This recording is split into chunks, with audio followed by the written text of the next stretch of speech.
Hello, good afternoon, friends, and welcome to our 15th COVID community conversation in the city of Aurora. The essence of any community lies with its residents and businesses.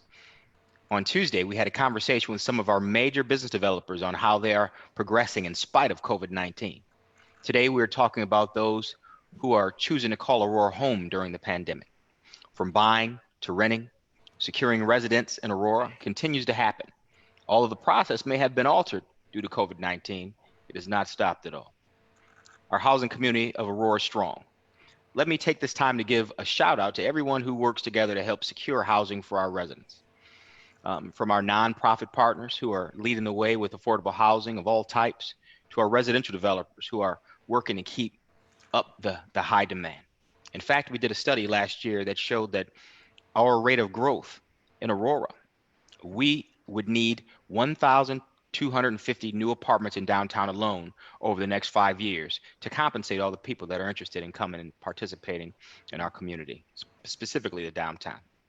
With some of our recent developments, including some that we spoke about Tuesday, we are well on our way to making that a true reality. In fact, the developers of our ESSER loss shared with us that of the 14 available rental units, he is already ready on June 1st. 10 of them have been leased. And he expects the other 4 will be leased within the next week or so, no later than the end of the month. So on June 1st, there will be 14 moving trucks pulling up in downtown, and folks are finding homes in the City of Lights. You know, our panelists today are helping to lead the charge as some of the best real estate professionals in Aurora. I'm going to go over their names just briefly, all friends of mine, and then I'm going to ask them individually to introduce themselves. We've got Sheena Baker. Hey, Sheena, how you doing? Hey, good. How are you? Good, good. We got Michael Drews in the house. Hi, Mike. How you doing, brother? Good afternoon. We got Ricardo Miranda. What's up, Rick? How you doing, brother? Good afternoon, Mayor. Good, good. And we got my girl Helen Ochoa. What's up, Helen?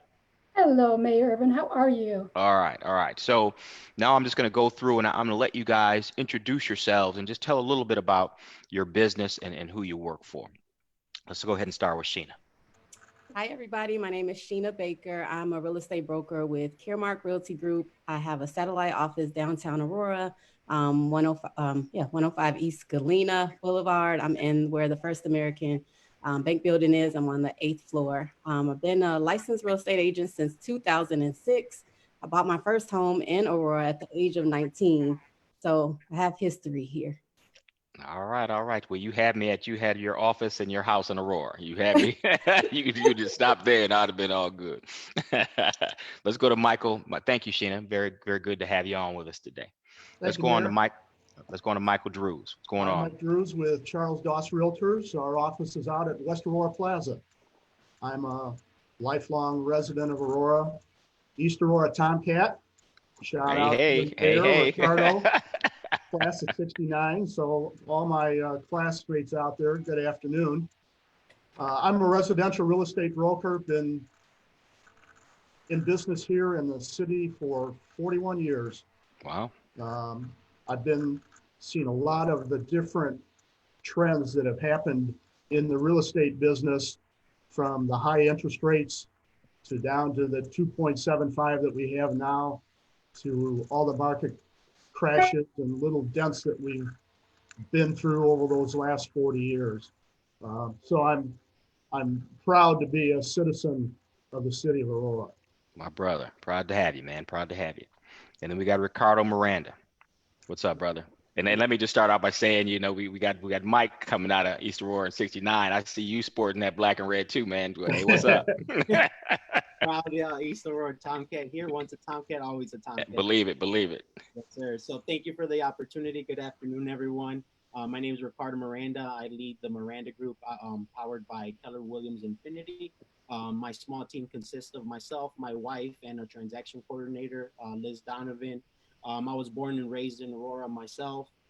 This is my 4th year in the business, and I am part of the Agent Leadership Council for our office.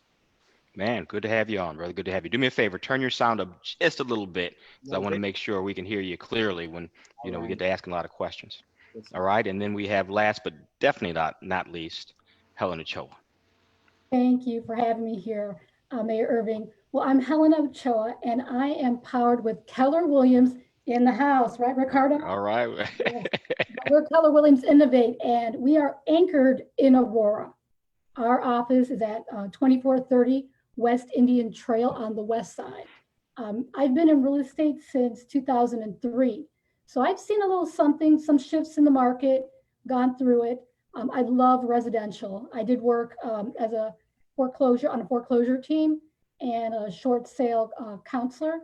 I also am a volunteer for the Society of St. Vincent de Paul. So all my Vincentian brothers and sisters, a shout out to you guys. Whoop whoop. Now, I'm a lawyer by trade, as you guys know, and when I practiced law years ago, I did a lot of real estate before the market crashed.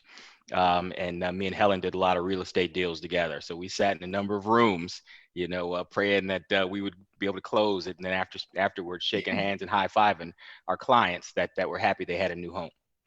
So thank you all for being on with me today. So yeah, let's get into some questions and then talk to you guys about real estate and what's going on with our community. Judging by your social media, even in the midst of this pandemic, you've been busy, all of you. Based on your hot sheets and your experience, how would you describe the real estate landscape of Aurora right now? We'll start with you, Rick. How would you describe what's going on in Aurora right now, real estate wise? We'll start with Ricardo. Yeah.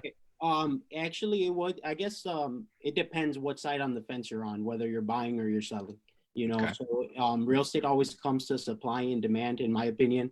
I focus a lot on the data. What are the numbers saying? Focusing on factual information. That way I can advise clients on what to do best possible. Right now, Aurora's on fire from what the stats are saying. Wow. And in Aurora, the problem is we have a lot of buyers and very, very little homes for sale. So wow. What's happening there is 17% of all inventory is under contract. Opposed to when you compare that to Kane County, they're under contract 10%. So we have a 7% increase over what the entire Kane County is doing. So wow. That's really good. 1 out of 5 homes in Aurora is currently under contract. So hey, let me take. Go ahead.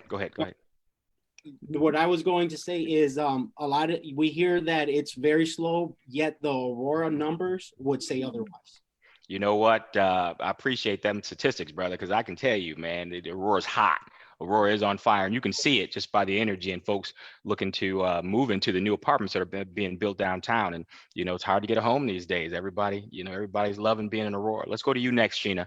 What would you describe the real estate landscape of Aurora as right now? I'm going to kind of piggyback off of Ricardo. So you're right, because when I looked at the numbers, the listings are down. So we need more listings. So we're at, I believe, when I checked last, 43 or 44% down on listings. So if we get more listings, we know we have more buyers. So they're going to sell fast. And once you list the home, it's going usually in the first week. I don't know if you guys would say the same, but they're going really, really fast. Everybody wants to be here.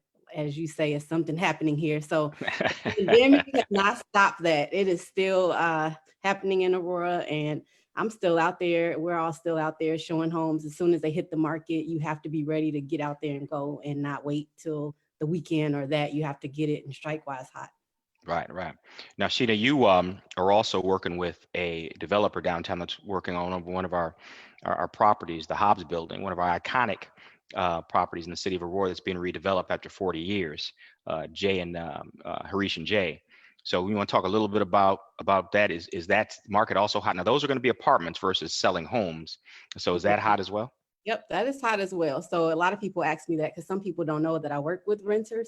So for the rental market, and those are going to be 31 luxury apartments downtown Aurora. And when we're a little bit further in, we're going to start to pre-market those. And I anticipate they'll go before they're live. Wow. I just listed a rental right outside of downtown Aurora. And I swear I had at least 100 calls on it. And it was like my emails were so flooded, and the rental market is just as busy. Some people can't buy homes right now for whatever their circumstances are, so they need to rent, and that's totally fine. So the competition is also just steep though. So Yeah. you have to, have your stuff together, be ready.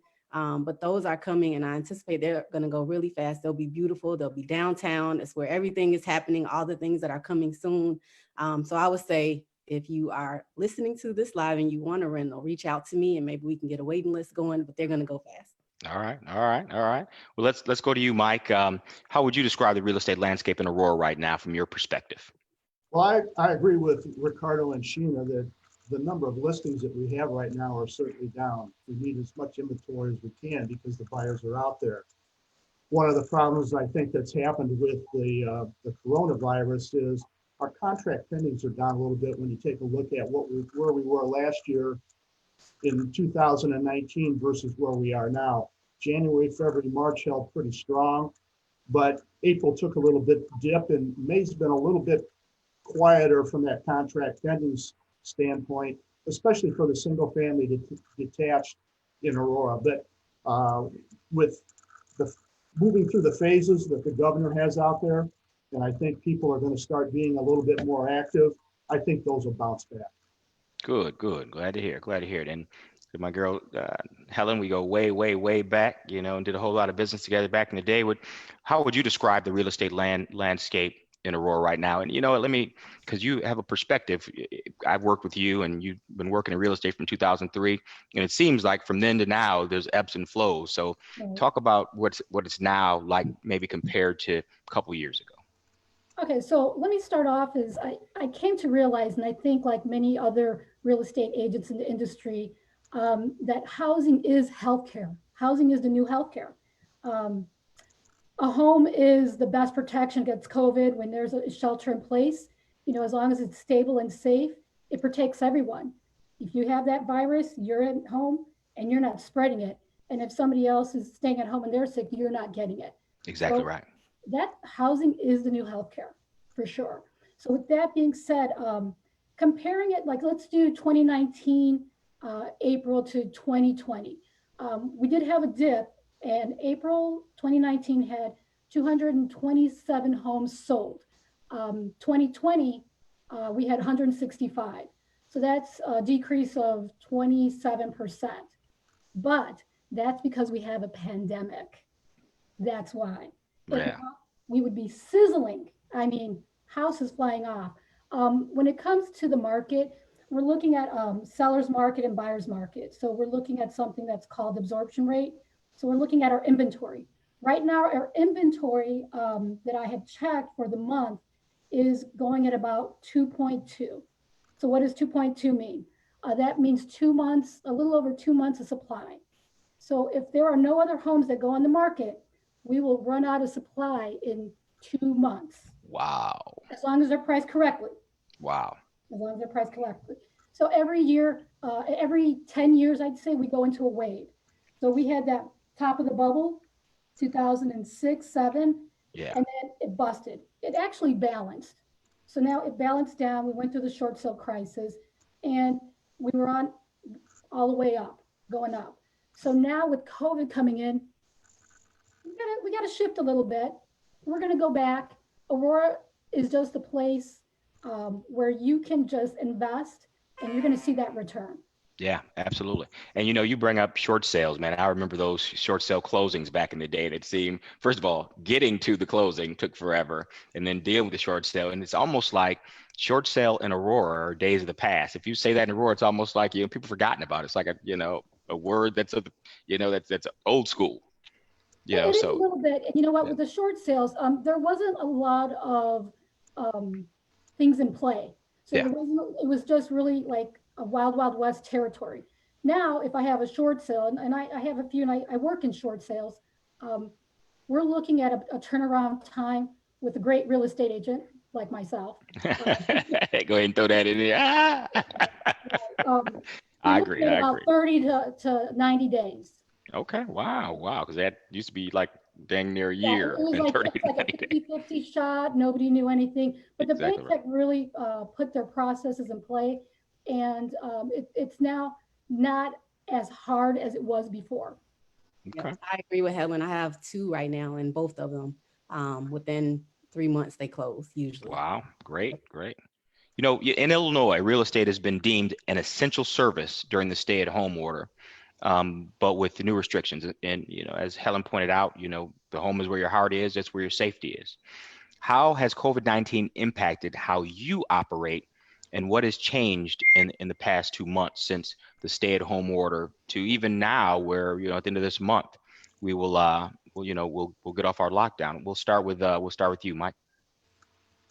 I think the biggest changes that we've seen is some of the disclosures from the sellers and the buyers prior to going out and looking at property. The sellers are a little bit more restrictive in who can come into the house. There's a little bit more rules and regulations. No more than 4 people. You have to have masks. Don't touch anything. It's made it, I think, a little bit more difficult. And you see that from the buyer standpoint too. They're asking the buyers basically those questions that the CDC asks. Have you been exposed in the last 14 days to anybody that's had the coronavirus? So if we were around the mayor, we'd have to say, yes, we have been. That's why we're doing the Zoom. Hey, I'm healed now, man. I don't have this. I beat that coronavirus, man. We're way past 14 days. Yes. So there's more restrictions from an agent standpoint when you're out there viewing properties. That's probably the most difficult part of it. Absolutely. Let's go to Sheena. How has COVID impacted how you operate, and what's changed in the last 2 months? So I will we joke as agents, it's very hot selling homes now because we have gloves on, we have these masks on. Helen's laughing, and you're walking up and down stairs and you're talking and you're, describing this home and you're pointing out the features, and it's hot. And so, so we're now, my clients did not like the whole virtual thing. So there's a lot of agents that are doing virtual showings. My clients actually want to see if they're going to make a purchase, $300,000. They want to see what they're purchasing. So we're still out. So we're just very covered. I have like a kit in my car with sanitizers, wipes, gloves, extra mask if they don't have masks, because a lot of the homes it's a requirement now. Of course, you have to have the mask going into the homes. I tell my clients, I'll touch. Don't you touch. I have fresh gloves on. If you need me to open up a door, if you need me to, turn on lights or anything like that, I can do that. My sellers, I let them know, hey, we're going to have a showing tomorrow. Turn on all your lights, open the doors, make it as easy as possible. Otherwise, they're wiping down everything, of course, anyway, after we are, they have the showings at the house. So everyone is just very, very cautious now. But business is still as usual, where they're still going on the showings. And then you should only be bringing essential parties to the showings. So it should not be, all of your family. The people that are purchasing, it has to be, condensed now. Gotcha. Same closings. Like I can't even attend closings right now. Wow. Realtors can't attend the closings. A lot of the inspectors wouldn't want us to come to inspections. So it's very, very limited access now to kind of help keep the virus at bay. Wow, Helen. So, Helen, let me ask you, how has COVID-19 impacted how you operate? And what has changed in the last 2 months? And expand, do you think it's going to change more now that the governor has reduced the restrictions? So, what I was noticing is that the virus on the outside was infiltrating and becoming a virus on our outlook. How so? So for the first 2 weeks, everyone was, hey, shelter in place, right? But as history has it, you have to move on and you have to learn how to shift.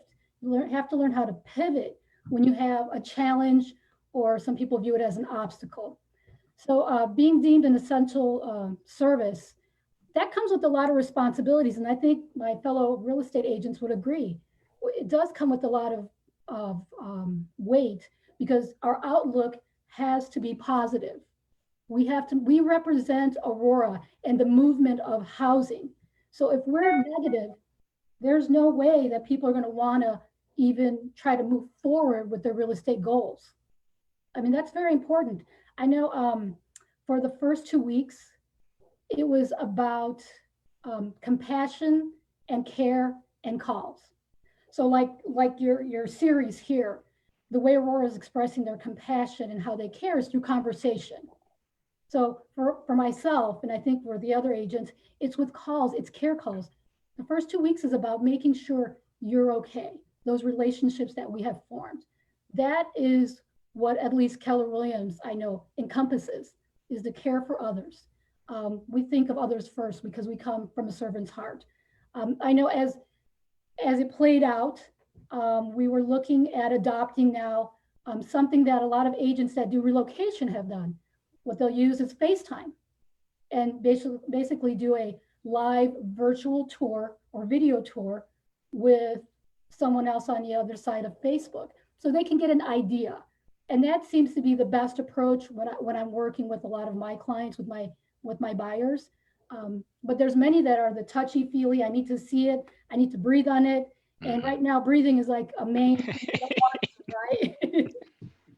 So we just implement and we shift. So right now, it's calling for us to care not only for ourselves and our family, but for our fellow friends, acquaintances, and workers. So we want to make sure that we're using our gloves. We've started using masks. We kind of make it fun. So I say, hey, we're going to try to not touch anything. So we're going to keep our hands in our pocket because I don't want to get fired.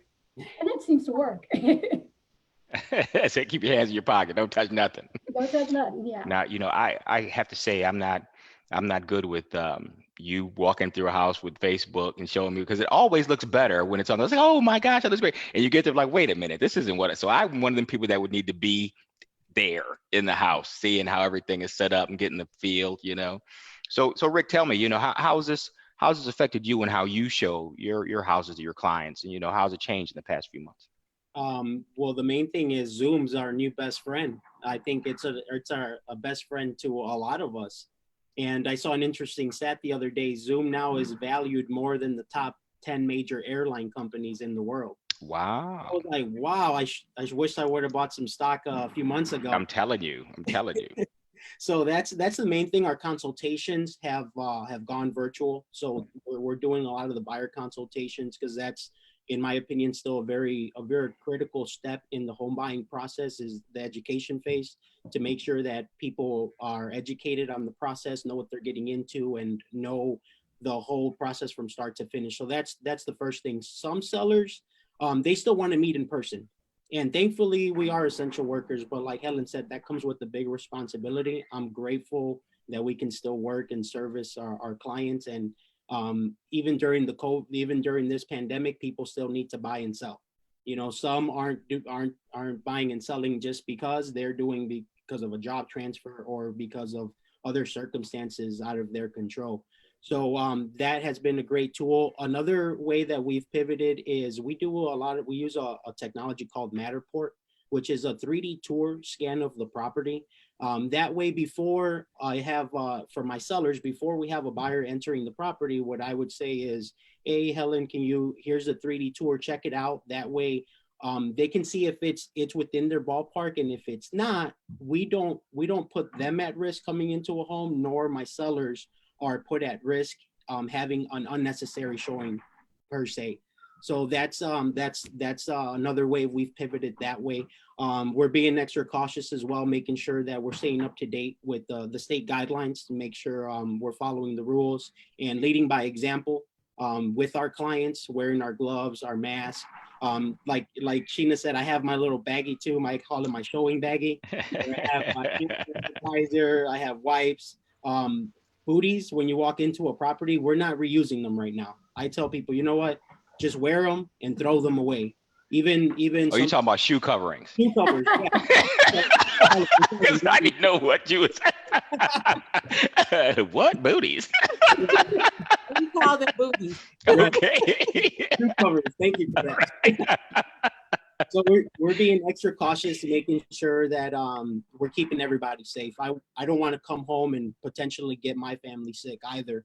So we're taking every single precaution to continue doing business. I like to say it's not business as usual, but it's business the best that we can at the moment.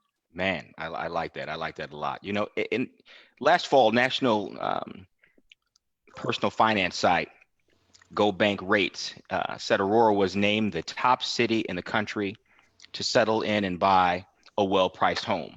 You know, how did Aurora earn that designation, distinction, and are we, and what top 3 selling points would someone need to know about Aurora to buy a home? Helen, let's start with you.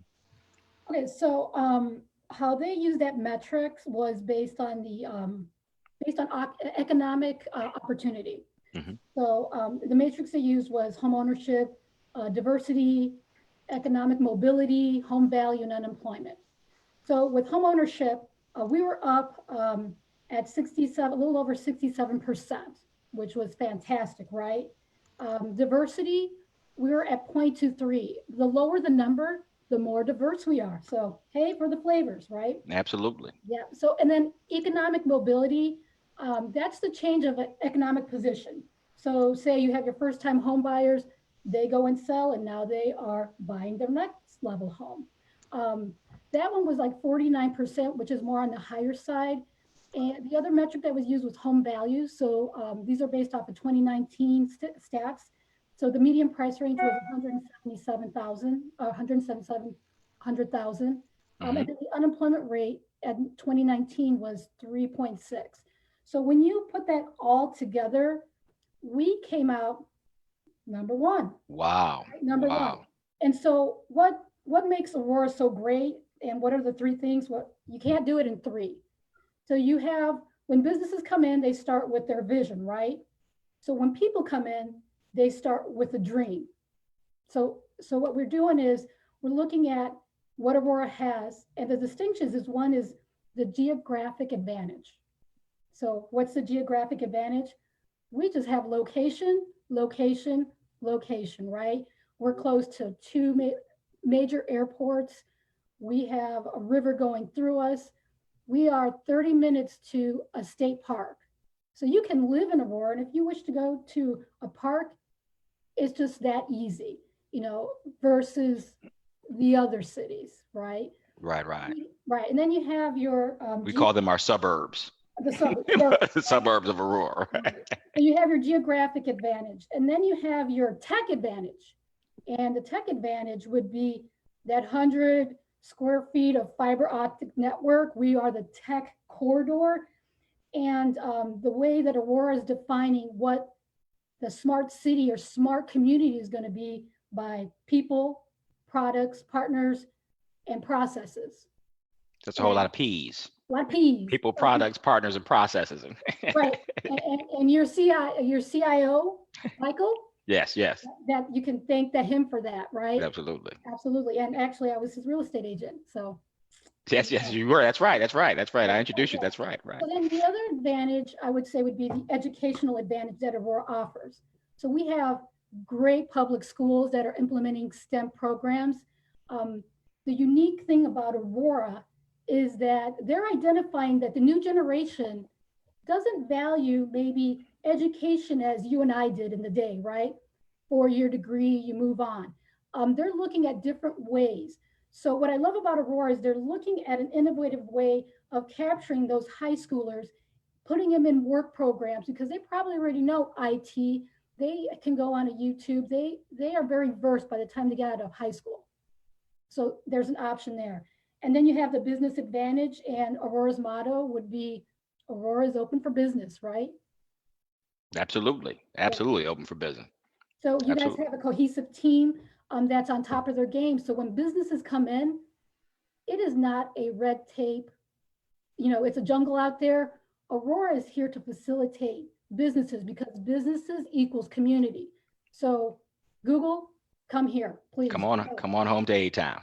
Come to A-Town, yeah. And you know, we didn't always have that reputation. Actually, we had a reputation of a city that seemingly put up roadblocks or make it almost difficult for people to open seamlessly and easily.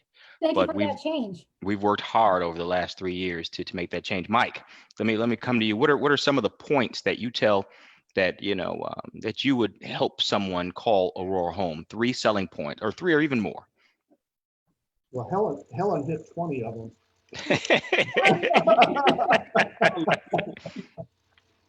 I think the affordability is probably the number one factor. And she mentioned diversity, not only in population, but in the housing, where you've got the ability to buy the $150,000 house, and that seller has the ability and the housing available to them to move up to the $300,000 house. I think that makes the city of Aurora very attractive from the housing standpoint. My other is the education part, with the number of high schools, both public and private, that we have, and community colleges, Aurora University. We now have the workforce place training with the Wisner Family Training Center. Mm-hmm. I think those are all attractive pieces to the puzzle for the city of Aurora. And I see, when I grew up, Aurora was a blue collar town. We're moving from that blue collar town to the tech aspect of it. And I think that's more attractive also for those younger individuals that want to live in the rental units in downtown Aurora and have everything available to them, especially from restaurants, mini marts, entertainment with the Paramount, the Venue, one of my favorite places, the Venue. Absolutely. I think those are all attractive pieces that bring people into the city of Aurora. Absolutely. Now, you know, and I don't know that many people recognize, as Mike pointed out, and Rick, there's a question I'm gonna point toward you. You know, when looking at the selling points that would convince someone to make Aurora call their home, we have housing stock, as Mike pointed out, from $150,000 for a house to $550,000, depending on if you're at the far east side, far west side, or the center portion of the city. We've got a wide range, not just diversity in population and culture and ethnicity, but diversity in our housing stock. So what are some of the selling points that you tell your customers so they decide to make Aurora their home? Absolutely. Well, Helen and Mike did a great job explaining a lot of the points. I'm going to have to agree. The three that I had was diversity, affordability, and proximity to Chicago. You know, those are the main things that I talk about as well when moving to Aurora. When it makes sense. It's where this is what I wrote. You get the biggest bang for your buck here. Absolutely. You know, and like you said, it's very diverse from every single aspect. People like that. What you're doing downtown is phenomenal. I've been praying for that for a long time, where my vision is, when are we going to get on Naperville and then surpass them, right? And it feels like we're finally seeing that light at the end of the tunnel. And I remember before COVID, I went downtown to the Big Boss barbershop to get a haircut, and I couldn't find parking. And I was like, I don't know how I feel about that. I was mad, but I was happy. But I was happy because that is telling me that the changes going on in Aurora, there's something special happening here. And you're doing a great job with your leadership and your staff in creating a buzz where you do want the younger generation here. And you said it, I think 3-4 years ago, where we need to establish more housing in the downtown area. So people just don't come to the Paramount and then go wherever. We want them to stay there. We want exactly to right. find. We want them to live. We want to create a lot of amenities where our downtown is just thriving and thriving. So those are the things that I talk about. And like the points that everybody else made. Aurora is the second largest city in the state by population. A lot of people don't know that, and I think with COVID, I think a lot of the city folks are going to start migrating to the western suburbs more. So that's going to create a big opportunity to continue to soar with our city and create just even that more diversity to welcome more and more people in. Absolutely. You know, that's important. And we are the second largest city, second to Chicago. which is the third largest city in the country. So we recognize the value and the importance of Chicago. And one thing that hasn't been brought up yet, and maybe I want you to expand on this a little bit, Sheena, is our transportation. The fact that right in the center of our city and on Route 59 downtown, we have a train station that you can get on a train and be in Chicago in 45, 50 minutes. You know, a lot of folks want to work in Chicago, but may not want to live, you know, in that big city environment. And we want to create an urban environment, Aurora, to give them an option. You don't have to live in that big old city, but guess you can get something similar right here in Aurora, with the river running through our city, with the train there, with, you know, the Paramount and the River Edge Park and all the amenities we got. What are some of the selling points you tell to your clients about, you know, what they should consider when they're making Aurora their home? Well, that's a good point you bring up, because a lot of my clients work downtown, but they live in Aurora, and they like the fact that you can get on the train right there, downtown Aurora, or the Route 59 train as well. If you're running a little late, you can make it to one of the two. And now I heard, with all the things that you have, you know, the initiatives you have coming, there might be some things that are where they can find parking, smart parking. Absolutely. So what everyone is touching on, I'll tell you what my clients feel, but what I'm excited about is the things that are to come. So I can tell you what everyone is excited about right now, but what's to come, they're going to be excited about the tech that's coming, the things that are happening, the smart kiosks that you have downtown. Like, there is so much happening, the entertainment. I've been here since 19, and, you know, shouldn't have been hanging out when I was hanging out. So now, like, we get to hang out in our hometown. There's so much to do down here, and that is what is going to be great. But so far, everyone loves the affordability, the location, and the education that our city provides. You know, you can get a top school and lower taxes, as opposed to some of the areas that I sell in, where the taxes are double or triple the amount of taxes that we have here in Aurora. And I know that's always a touchy subject, but if you understand real estate and you sell in a lot of different markets, and you compare Aurora to where other markets are serving, we are really, really doing well with the tax rate that we have here. Good. I'm glad to hear it. I'm glad to hear that. You know, let's go on to the next question. Rick, I'll start with you on this one. People are buying and people are renting. You know, and for those of you who handle both, do you handle renting as well, Rick? Not as much. No, I do not. But for you that handle both, and I'll have the folks that actually do both chime up, because not everybody does renting as well. But you can also answer this question, whether you're a renter or a buyer. What should people expect about navigating this process, you know, with real estate these days, and navigating the process of just buying a home, in your case, Rick, where you do sales and purchases. You know, how is this process? What should they expect when they call you and say, look, I'm looking for a new home, you know, walk me through this? What is that? Right. Well, the process hasn't changed much. The fundamentals are still the fundamentals, in my opinion. What's most important to me, and what I think consumers need to be most aware of, is what market are they coming into? Whether they're a buyer or a seller. And what I mean by that is, where do they fall in supply and demand chain, right? So right now it's a very heavy seller's market, meaning there's less than 5 months of inventory available. According to the National Association of Realtors, that means that's what we call a seller's market. So it's very important. What I'm coming to is education. So what I always advise the clients is, let's do a lot of our work on the front end, so everything else goes as smooth as possible. And let me ask you, go ahead, brother, finish, go ahead. No, that I'm good right there. All right, and Mike, let me ask that question. So Rick made a point. He said this is a seller's market. So in a seller's market, does that mean that the houses are going to be more expensive? And what should I expect as a person looking to navigate this process? Do I expect now that because of the buyer market, I'm going to pay more?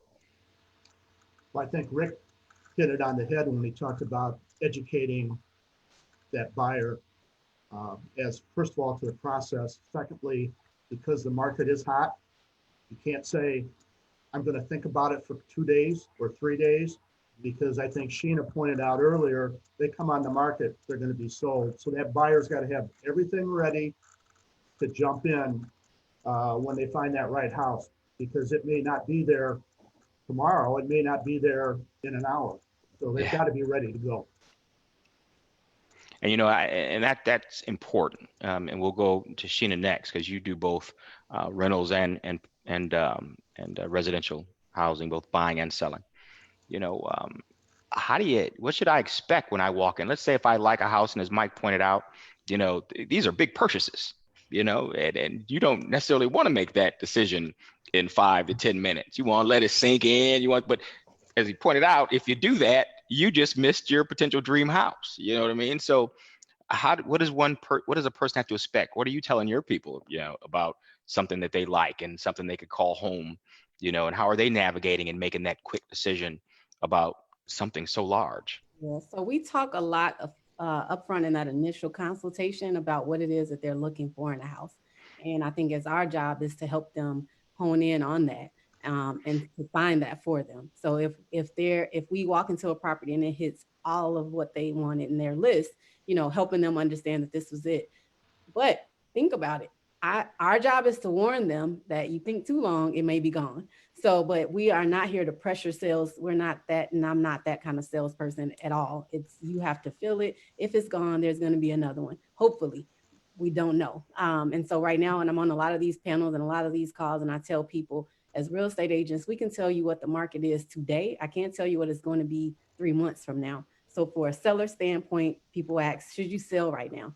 Right now, yes.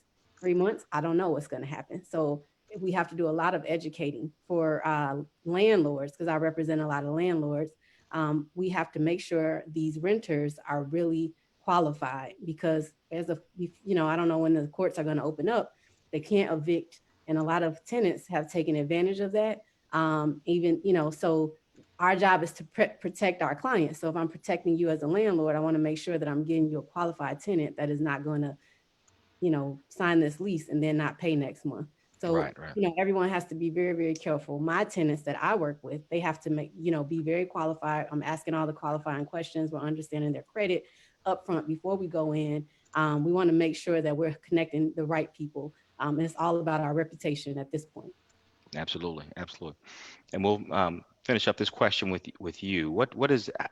How best can a person looking to come into this market navigate through the process, Helen? Now, do you do rentals as well as buying and selling? I do some rentals, not as much as Sheena. I primarily work with the buyers and sellers. Got you. But it's essentially the same. You're looking at first, like everyone has said, education. So it's a buyer's consultation. It's really pinpointing their needs versus their wants, pinpointing what their rent's going to look like, or what their mortgage is going to look like, or even what they're going to net selling their home. So there really is an initial consultation. We get a good figure of their short-term goals and their long-term goals. When it comes to their price point, we have to look at our data. So like in Aurora has a hot price point. So the price points of 160 to about 400,000, that's the majority of the market, right? And each one of those are holding at about maybe an average of 15% of the market for the most part. Those are going fast. So whether you're in a rental that's a 2,000 per month rental, or you're looking at a home that's at a 200,000, it's basically almost the same. You have to be prepared. And that's our job as agents and counselors, to prepare our sellers, our buyers, and our renters. My objective, like for Aurora, would be those that are renting, let's get them not just renting ready, but let's use nonprofit organizations and seminars to create them into home buyers, because there's a sense of pride when you own your home, right? This is my home, and setting roots somewhere is just a satisfaction that most people get. I would say for sellers, looking at the process of, yes, your home is a hot commodity depending on what price point you're at, but that doesn't mean you can overlist it for 200,000. The market's going to dictate what the price of your home is going to be. So Aurora being a hot market doesn't mean that now sellers are thinking, hey, I can list my home for 20,000 more. No, because it still has to appraise by the bank. And it still has to have the comps in the particular area Yeah, we're going to be that using determine. comps, Yeah, and yeah, there's going to be an increased value because anyone that's purchasing a home is looking at their return on investment, right? exactly right. On the long road. And sellers that have lived in Aurora and are going to move up to their home are looking for their return on investment, right? Absolutely. So we want to make sure that they're educated, they understand the market. The numbers don't lie. Wow, that's great. But you know what? After having this conversation with you guys, yeah, I have a whole lot, and I've always had respect for real estate agents and what you do. But hearing the information that you have to share, and the and the statistics that you use and numbers that you rely on to help help your clients make the decisions, man, it's very impressive. I think oftentimes people might think as a real estate agent is a person that shows up like Vanna White and just shows you, look at this pretty house, or look at this pretty house, just turning it, but no. You guys have to be educated in a market and a trend and what's best for your client, and get the biggest bang for their buck, the investment now and in the future. It's very impressive, very impressive. Mayor, may I ask a question? Please do. To my three younger counterparts, because this topic I saw crop up in the last week here, especially in the Beacon News. It talked about, with the work at home going on right now, younger clientele coming from Chicago, expensive apartments, coming back home with mom and dad out to the suburbs. Are you seeing that with your clientele from a rental standpoint of the work at home group coming out this way right now?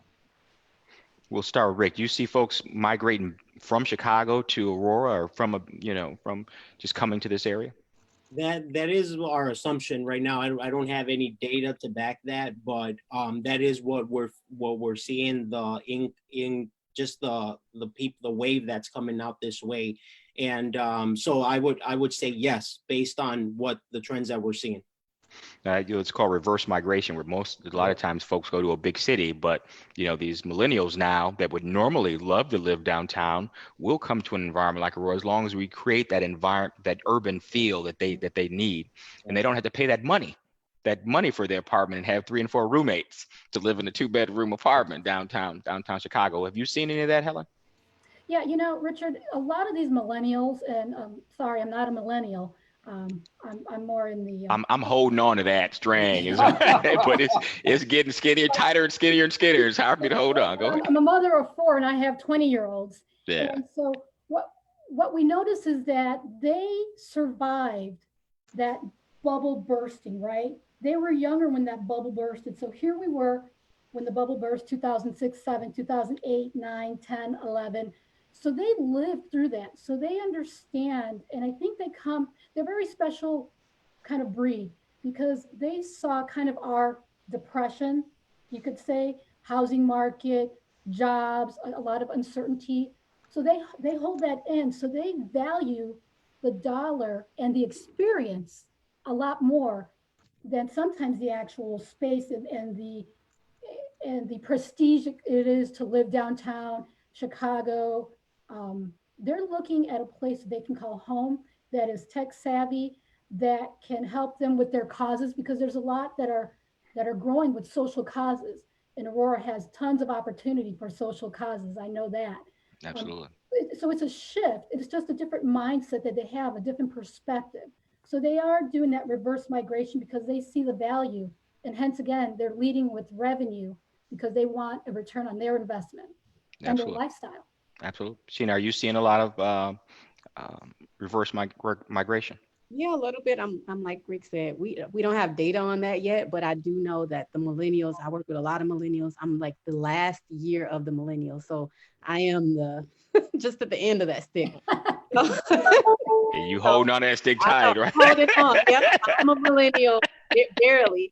So I think just like what everyone else has said, they want the experience. They don't want to overspend, even though they make great money. A lot of the millennials make a lot of money coming out of, in these different, fields that they work in. So they want to hold on to their money. And like Helen said, they want to return on their investment. They want to be able to have entertainment, work, play, live. And we are giving them that here in Aurora. So Absolutely. I agree. You know, we have the trains, we have the entertainment, we have River's Edge, we have a lot of the things that they would want in a downtown. So we don't have to, they don't have to go there to get it. We have it right here. And we're looking to give them a whole lot more in the Yep. upcoming years as we continue to build downtown Aurora. You know, you all help make dreams come true. You all do. I mean, when a person goes and looks for a new residence, you know, a house or something like that, you know, this is something that will affect them for, you know, the rest of their life. And you're helping to make their dream come true. Before we take a few questions from the audience, let's talk about local families you've helped to find their dream homes here in Aurora. I believe Sheena and Helen would like to share a few things. Sheena first, with what we're looking at. What are we looking at here? This is April and Andre Meeks. They were also featured this past year when Aurora made the list for top places to live. And they purchased in a home in Aurora. Actually, they came from Chicago. That's so funny because we just talked about that. So they moved from Chicago to Aurora. They have a huge family base, the Meeks family here in Aurora, very, very long history. And they wanted to be closer to their family right here on the west side of Aurora. So and I have worked with a lot of their family members since this, but it's just a good story, great family, wants to build their family roots here, dog, child, other family members. They have cookouts. Now they can, everybody can congregate together. They have a new home where people can congregate together. It's just one of those moments where their family is happy to have them out here, and so am I. It's making a dream come true. I know the Meeks family well, so I welcome their family members back to Aurora. Yeah. Absolutely. It's a good story. Next slide. What are we looking at here, Helen? Well, this is one of my favorite stories and one of my favorite families. So the Shea family, you have dad who is a retired fireman and is now a physician assistant in an emergency room. Wow. He was diagnosed with lung cancer. Okay, battled that. And in the meantime, you see those beautiful twin boys, Josh and Jacob. I see him. Well, one of them was going through chemotherapy for leukemia. Oh. And, and Marissa, she's a friend of mine. She is one of the strongest people that I know that has lived in Aurora, gone to East Side schools. She is gentle but tough at the same time. And it was my privilege to help them sell their home in Aurora, and then they moved to Oakhurst in Aurora. The reason I do this is to be part of people's lives, to know that I was able to get them to the next step. Sometimes it's a happy step where I speak to my friend Marissa and she's like, this is home. I love it. This has everything I ever wanted. And sometimes it's really just rebuilding or renewing your life. So we have stories like that all the time. It's just an honor for me to serve families like this. And Richard, because you serve Aurora with your heart. And I think all of us do that. We serve with our heart. Absolutely. That's clearly making dreams come true. What do we have here? Rick, I see you with a picture with some folk. We have here Juan Lopez, and just for the record, I am a millennial and a proud millennial. I'm passionate about helping our young generation, those who want to build wealth through real estate. It's a proven statistic that millennials who purchase a home are 77% have 77% greater wealth throughout their lifetime. So that's what I'm passionate about. For those that want to go that route, the last time Ireli was born, the last time the Bulls won a championship, just to give you a little bit of perspective on that. What's so cool about this story, and this is pre-COVID times, we showed him one property. I showed him one home over in Aurora, the 5th Ward. We did that because obviously of the education. They were a very coachable family and they saw the home of their dreams and they didn't let it slip away from them. The best part about this story is Ireli purchased the home and she moved in her parents with her. Wow. She moved in her parents with her. How amazing is that? Wow. That she grabbed the bull by the horns. She did her due diligence. She worked very hard to be at a spot where she was. And she got her mom the kitchen of her dreams. Wow, that is great. What a way to pay it forward. So a lovely family. I consider myself the family realtor because I do a lot of transactions with other members of their family. So I'm very grateful for the opportunity and the trust that they've given me in order to serve them with their real estate needs. Absolutely. Making dreams come true, brother. Making dreams come true. Now, before we're coming up on about 5 minutes left in here, we're going to take a few questions from the audience if we have, and we'll start with you, Mike, and answer whatever the questions our listeners and viewers have for the team here that we have on the screen. Clayton? Yes. Well, actually, the first shout out is for Mike. Someone said, don't forget to tell everybody that Mike Drews is the 2019 Realtor of the Year for the state of Illinois. What? Wow. Very humble. He didn't mention that in the intro. Yeah. Wow. Humble. One of the questions. Well, hold on a second. What does that mean? What does that mean, Mike? Well, basically, it's my involvement in my community, City of Aurora, that I've done over the last 40 years. The state of Illinois, the Realtor Association, my involvement there. I was president of the Illinois Realtors in 2016. And also my work that I've done, committee members and a member of the board of directors for the National Association of Realtors. And then last year in 2019, I was the regional vice president for the National Association of Realtors, helping support 100,000 realtors in Wisconsin, Indiana, and Illinois. Just to put this in perspective, how many realtors do we have in Illinois? We have 52,000 in Illinois. And you were number one. Give me one more round of applause for that, brother. Go ahead, Clayton. I'm sorry, I didn't mean to cut you off. No problem. We definitely want to celebrate Mr. Drews and his success. We have some questions around incentives and financing. And Mayor, we have a special, this is the first time for us here in our 15 episodes. They're watching the questions. And he said he wants to just jump in on the Zoom. And he said, as a personal friend of yours, you'd understand that, you know, he needs to be here to feel the energy. Oh, I knew you was talking about my brother Juan. What's up, Juan Lopez in the house? How you doing, man? Said he has the answer. That's my brother. We went to college together. We go way back. That's my family. That's my family. Now, Juan has a little bit different role in real estate. Juan, why don't you tell folks exactly what you do to support real estate? Well, the first thing we do, is we kill renters. No renters. Don't be talking about renters, man. Now, see, you can't take.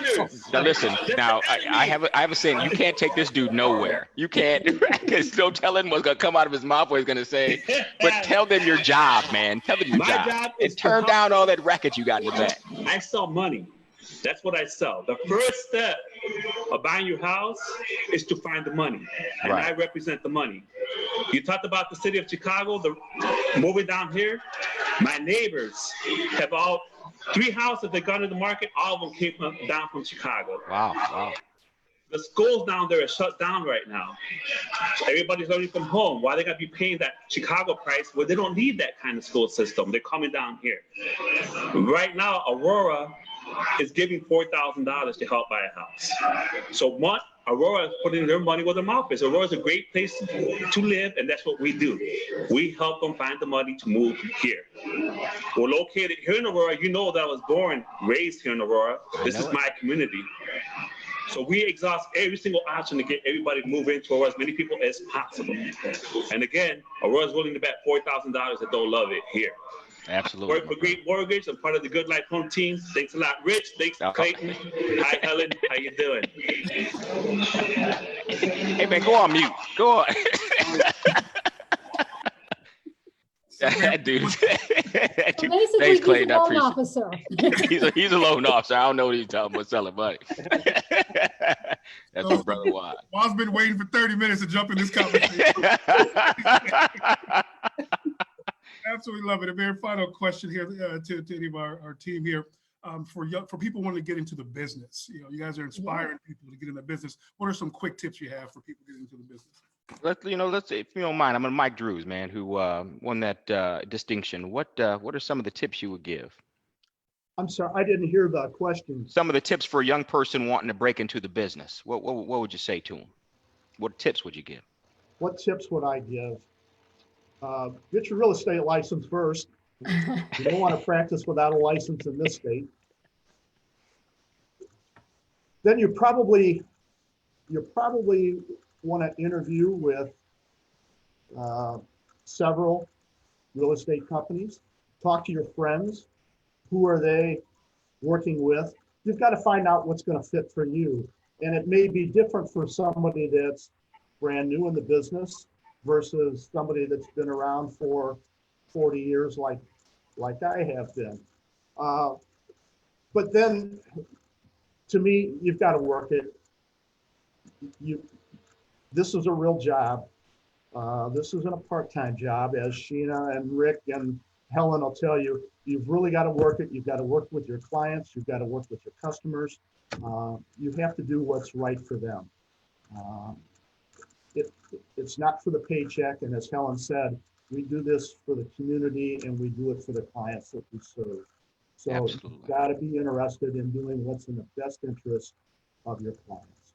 Absolutely, you got to be interested in serving. What about you, Helen? What tips would Richard, you give Helen? I am jumping. I think Rick and I are just jumping because we know this answer, right, Rick? It's if I were to tell someone new or to go back to my younger self, Keller Williams training. No, by far the best. It's a fact. I mean, I'm not going to lie to you. It's a fact. Keller Williams training is absolutely bar none to show you how to run your business as a business, to go from entrepreneur to purposeful, right, Rick? Mm-hmm. Yep. What about you, Sheena? What are some tips you would give? I'm always asked this question. Education is the biggest thing. So like we can spit off data and numbers and all of that because we study it. We don't just show up and show homes. Like people think that this is HGTV. That show is scripted. So we are the real deal is education. We do a lot of education. I am doing this for 14 years. I'm still sitting in and learning every single day. Education. Be educated in your market, be educated in your field. Do not take this as a hobby. This is a serious business. People are depending on you for the largest investment they'll ever probably make in their lives.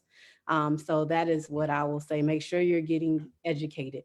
And what works for me may not work for you. So I have a huge network.